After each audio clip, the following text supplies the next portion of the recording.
Hello, welcome to this process video of me making an end grain butcher block cutting board out of solid cherry.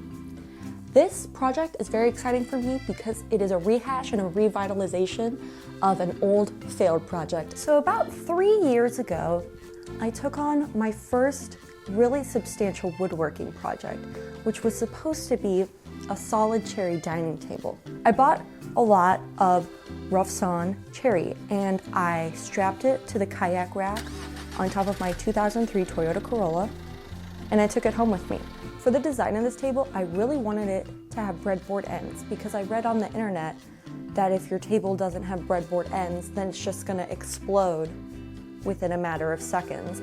I think I took this way too much to heart, and I should have just started with like an easy beginner project, but instead I tried really hard to make these breadboard ends, and I was only equipped with a really tiny circular saw and a completely incompetent Black & Decker router.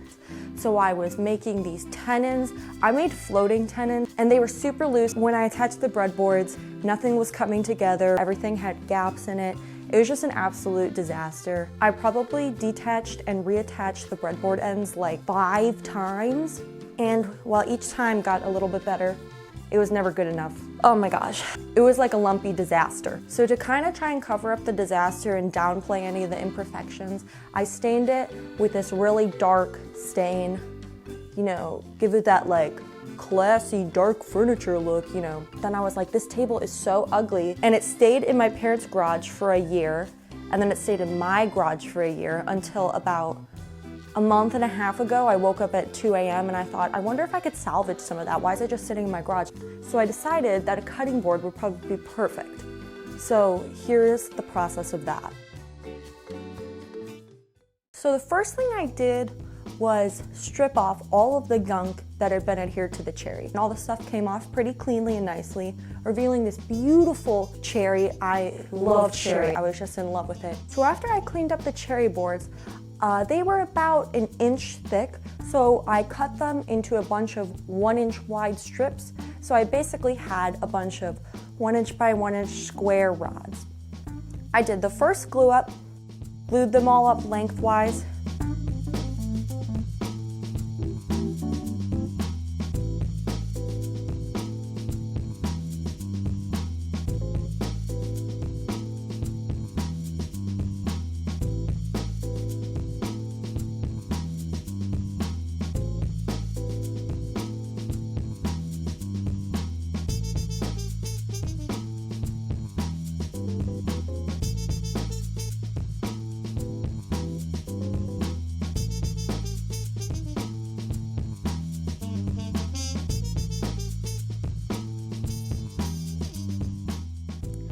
I cut these glue ups into 3 inch strips so that the cutting board would be 3 inches tall. Then I proceeded to a 2-part glue up just to make it easy on myself.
So in times of failure, let us be kind to ourselves.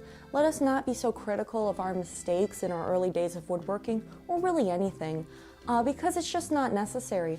A lot of times people are very critical online of other people's woodworking, and this is just, a reflection of their own insecurity. And I feel that too.